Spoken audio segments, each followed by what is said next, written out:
welcome back to my channel, and welcome if you're new here.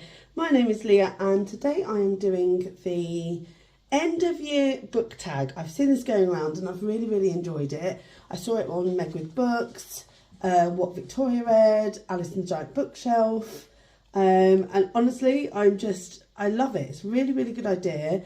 I know it started somewhere, and I'll link the video down below because everybody else has linked, and I'll also link the questions down below if you want to take part. So, excuse hair, I'll just put it up out my face, although it's kind of in my face. So, the first question, I think there's some iterations actually on this, but the ones that I took were from Alice in the Giant Bookshelf. So the first question is, are there any books you started this year that you still need to finish? And there are 3 books that I really want to finish this year because I'm sort of partway through them, and there's different reasons for that. So the first one is The Collected Regrets of Clover by Mickey Brammer. I wanted to read this as soon as I saw the blurb. So basically Clover is a death doula, and there was a Netflix something that I watched where there was a death doula, and I was like, wow, I've never heard of this sounds amazing. Basically she dedicates her life to ushering people sort of peacefully through their end of life process, and she does this with somebody who sort of forces her to look at her own life because she's not really living her own life, so she's more interested in death than life, and it's just something that I'm really interested in as well. So I think she's just kind of going back over her life. So it's that regrets and just righting those wrongs. So I'm really excited about that. I'm only 6% through, and it's an ebook that I am reading. The second one is one that I started for the Booker Prize long list, and that's All the Little Bird Hearts. I started it on 21% of the way through, by Victoria Lloyd Barlow. Basically, it's about Sunday, who has a 16-year-old daughter. She's neurodiverse, and that's what I'm finding really interesting, just how it's written. Her daughter's called Dolly, and she's around 16 years old, so she's kind of in that phase of being annoyed by her mother and like how her mum is. They have a couple of people moving next door, and they befriend Sunday. They sort of turn her life upside down, basically. So I've got to a part in the book now where they've arrived. So I'm not massively a big way through it, but I do want to just read it. I haven't seen many reviews on it. I don't think it was particularly well received. I think people may have found it a little boring, a little bit forgettable, but I still want to finish it because I actually was starting to enjoy it, so I want to see. And the final one is a book that I started it was in December actually last year that I started it, but it was an audio book from my friend Rosie Wilby. Rosie Wilby is a comedian who I saw at the Leicester Gay Comedy Night, part of the Leicester Comedy Festival I used to go every year. Rosie was a comedian on stage that time, and we followed each other on Facebook. I mean, back then that's what you did. You just followed people on Facebook. You didn't even care if they were a celebrity or whoever. And so we became Facebook friends because we don't really know each other in real life, really. Anyway, she wrote a book based on a podcast that she did called The Breakup Monologues, and that was spurred on by the fact that she was done by email. And so she looks at, breaking up and what happens, and it's about like the unexpected joy of heartbreak. So I was about 10% of the way through that, and I really feel like I just want to finish it. She's a friend. I was enjoying it. It's non-fiction, and I try and read some non-fiction books in a year because I'm really bad at doing that. And also it's an LGBTQIA plus book, so supporting the community as I am as well. So I just want to finish it. I feel like I owe it to Rosie. It's doing really well. Like, if you haven't seen it, I'll put up all of wherever I need to put it, I'll put up a cover, a picture of the cover for you. But they're the 3 that I'd like to finish before the end of the year. So I've got 2 months, I've got 3 books. I think that is really doable. Okay, so the second question is, do you have an autumnal book to transition into the end of the year? So we're partway through autumn already, but because we got married, everything was sort of put on hold. But one that I did start, and I was literally just, I'm in the first page, was the sequel, and I really don't read series, the sequel to Bookshops and, to Legends and Lattes, which I read as a buddy read. I really enjoyed it. Didn't give it 5 stars, but I think I gave it a good 4 stars. And then I do want to read the sequel, which is Bookshops and Bone Dust by Travis Baldry. It was so light-hearted and cosy that I was like, this is totally autumnal. This is a sit by the fire, have a cup of hot chocolate, read it, consume it, enjoy it. So I want to read that one in this month, really. That's what I'd like to do, if I can. We're coming to the end of it next week. So yeah, Bookshops and Bone Dust, I would say. And it is, bookshops, hello, that's very autumnal. Is there a new release you're still waiting for? So I don't know much about new releases. I feel like new releases are kind of based on series, and like I said, I don't really read series. However, one series that I've been really limiting myself on is Heartstopper. I've read the first, the second and the third, I believe, of the books.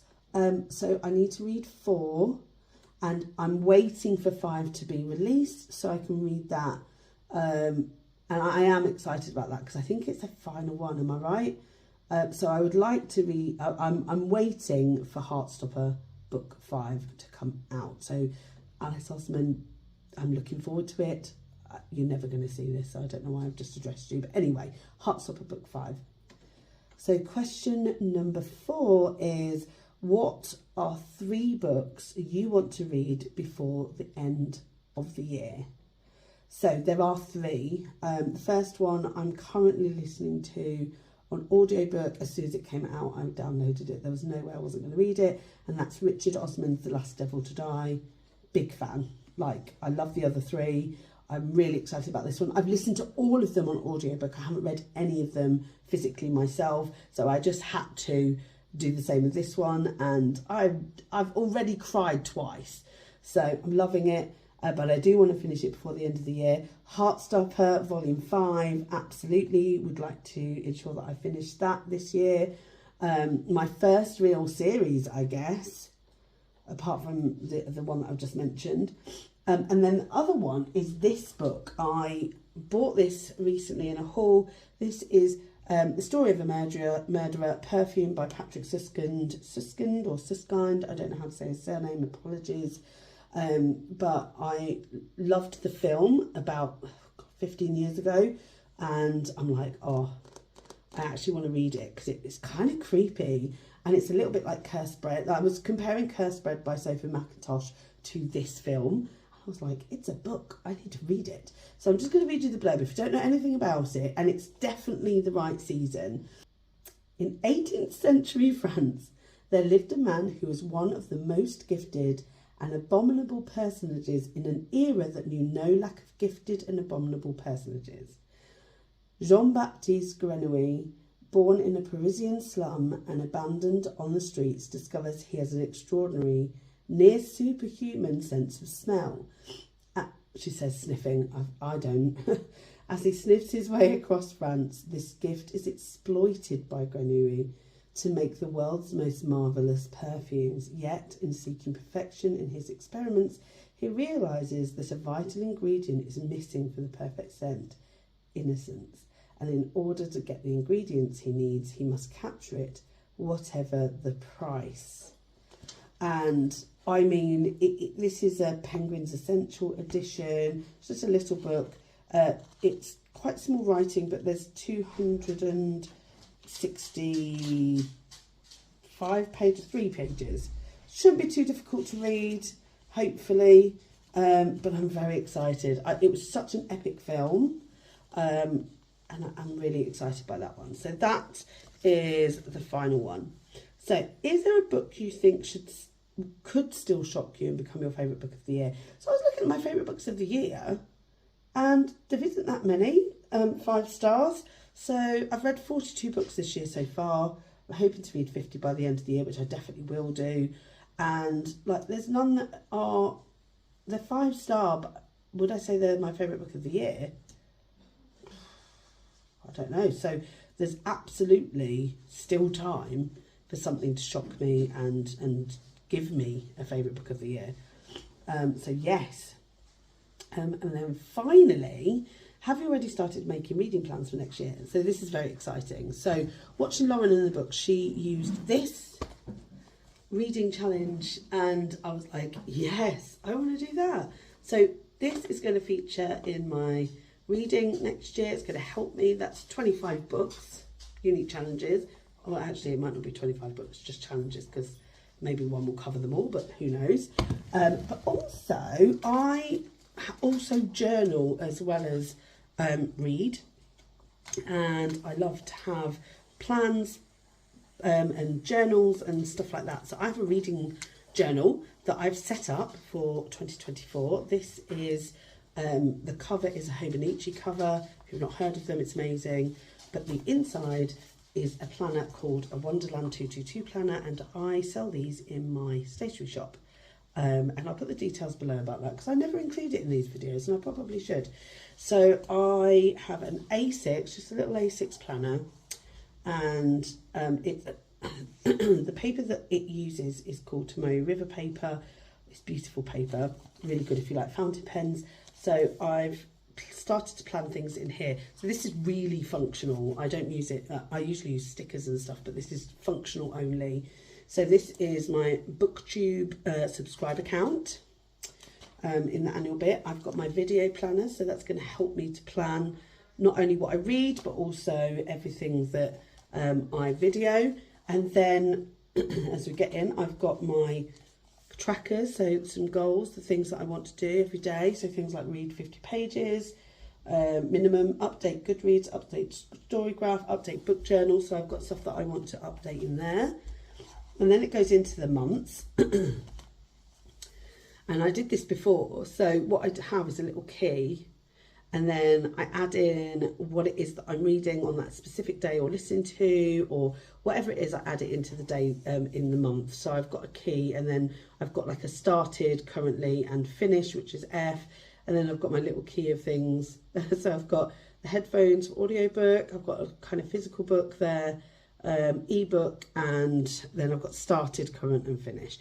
So I might add to that. I don't know what else would be in that. I'm not sure. I might even put like a buddy read key or something, which would be like 2 little people or so, something like that. So it gives me an opportunity to log everything that I'm reading, but also to plan out what it is that I want to read. I also have, as part of this, which is really, really good, so you get a monthly overview. Oh, come on, I can't get into the pages because I've got these awful fake nails from the wedding. So for every month, I'll have my TBR in there. I'll have some notes in here about that, and obviously I can use that for my videos. Then my fingers are really, really cold, that's why they look funny. Then we have my solo reads, my buddy reads, my book club reads, and any deadlines in there. And then at the end, that you've got your monthly, then you've got your weekly, and I can put any notes into here about the books or anything that I want to do, any to-do lists when it comes to reading. And then the December review, I can put what on my 5-star, my 4-star, my 3-star, and then 2 and below. And then which ones I finished, which ones I continue to read, or maybe DNF'd, and then any notes. And then you go into the next month. So this is perfect as a book log, and I really, really like it. So I have set that up. Sort of just as an update though, I have A6, B6 and A5. If you're interested, go to my website. I have undated ones as well, which will be up there soon. So you don't kind of have to worry about that. If you don't want to, you can do it at any time of the year. You don't have to do it from the beginning of this year at all. But I mean, I've got it from December as a dated one. So that's my plans. I want to do more challenges. I want to do, let me just tell you, this will help as well. So in terms of my reading, so in the quarterly bit here, so I'm going to be doing Monday and Thursday videos. So I'm going to have some reading goals, my best of 2023. I'm going to do a first line battle because I saw somebody do that to sort of pick a book for my TBR. I've got some interesting reading videos coming up in January specifically. I've also got my birthday coming up in January, so that should be exciting, although it is the worst day in January. And how I want to do some sort of randomizer to pick my TBR, because I've got a lot of books that I want to read and I really don't mind when I read them. I'm not massively seasonal, I don't think. Maybe I am, I don't know. And so that's everything that I want on there.